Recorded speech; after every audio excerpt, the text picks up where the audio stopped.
Welcome to the dramatic reading of The Longest Night by Audrey Surma. This is our Maundy, Thursday reading, and we hope that you enjoy the message brought to you by First Christian Church of Grand Island.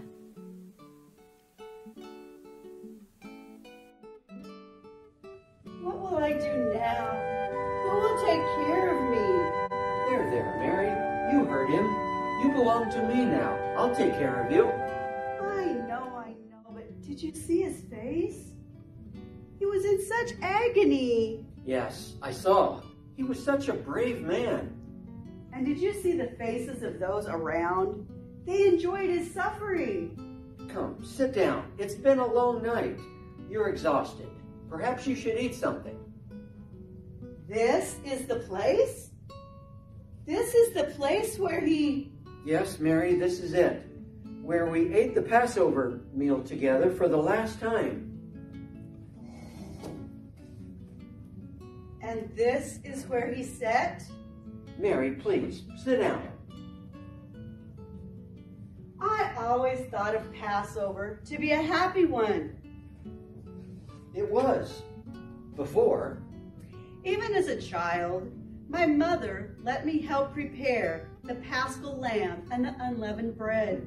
To celebrate the flight from Egypt and the passing over of the death angel. Yes, but why did this one have to be so different? I wondered that myself, Mary, but it is as our Father willed it.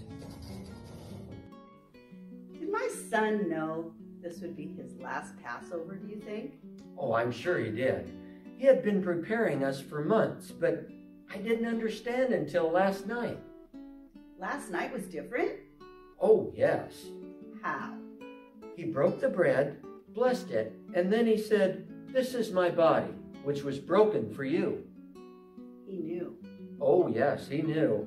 And then he took the cup, blessed it, and said, "This is my blood, shed for you, for the forgiveness of sins."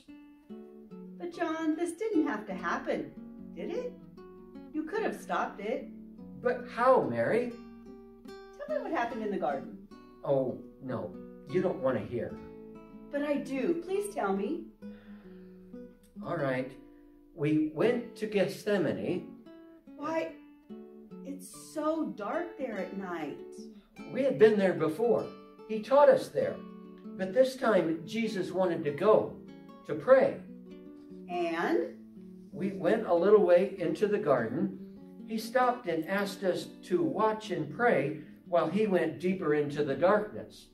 Alone? Yes, he told us to wait. You, James, and Simon. Where were the others? They had gone home. So he went in alone to the darkness to pray. Yes, we waited and waited. The night was so still. You couldn't even hear a bird or a cricket chirping. Then what happened? He came back several times, but we had fallen asleep. You fell asleep? Yes, it had been a long day. He seemed to have so much to tell us, but we were exhausted. What did he say? I expected him to be angry when he came back the last time because we had all fallen asleep again. But he merely told us that the time has come. The time had come? For what? Well, right then, we heard a crowd of men approaching. There were soldiers and Judas. Judas was with the soldiers? Yes, he came up to Jesus and kissed him, and immediately the soldiers grabbed Jesus. But why didn't you try to stop him? We couldn't. Jesus ordered us not to. Peter tried. He drew out his sword. Peter had a sword? I know. But Peter felt he needed to defend Jesus. He struck one of those with the soldiers and cut off his ear. Oh, no. Yes, but Jesus put it back, just like that. He healed the ear. He cautioned us that those who live by the sword will die by the sword. Yes, he would. He hated any kind of human suffering, except his own. They took him away. Then, you know the rest. You let them take him? You, his friends? Yes, there were many of them, and so few of us. I should have tried harder, but Jesus looked at me and shook his head. He seemed to be warning me to do nothing. I can't believe it. He's dead. He's gone, my son. Surely there must have been another way. I remember the first time Joseph and I took Jesus to the temple. He was such a tiny baby. And the time? Mary, don't. And now he's dead, soon to lie in a cold tomb. But he promised that... Mary, I just saw some soldiers. They were headed up the hill. Someone said they'd been told to guard the tomb. Maybe they'll steal his body. Oh, John, what can we do? Nothing for now. I'll go and see what's happening. Will you be all right? Mary, do you remember what he said? About what? He said he would rise on the third day. Remember? But you saw him, Mary. He's dead. Do you suppose he was speaking in a parable? He's told so many stories, I just don't know what to believe. So much was promised in the beginning. The angel spoke to me. He spoke to Joseph. I never thought it would end like this. John, what did you find out? It's true. They posted 2 guards beside the tomb and rolled a huge stone at the opening. At least his body will be safe. We must go there and anoint him. Not tonight, Mary. It's already the Sabbath. We must wait. Tomorrow you can go and do whatever you must. What are you hiding, John? Nothing. It's nothing, really. It is. Show me, John. I found it on the ground.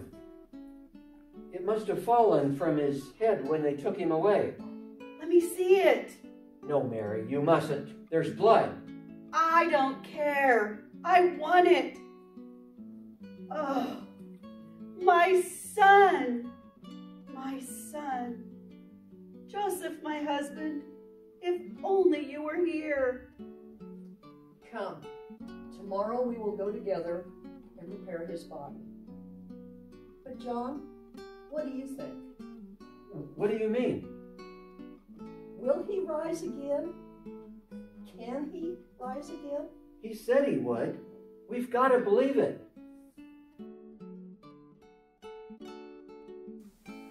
So as we conclude this dramatic reading that we have experienced for Maundy, Thursday, we prepare our hearts for Good Friday and the suffering that Jesus will have endured during those days that lead up to Black Saturday into Easter morning, the resurrection of which we all celebrate new life. As we engage our minds and souls in all of this prayerful activity and renewing of our heart and soul, let us come together as a spirit in one.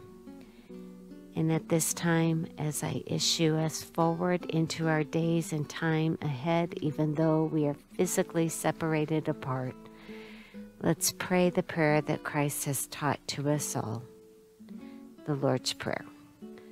Our Father, who art in heaven, hallowed be thy name.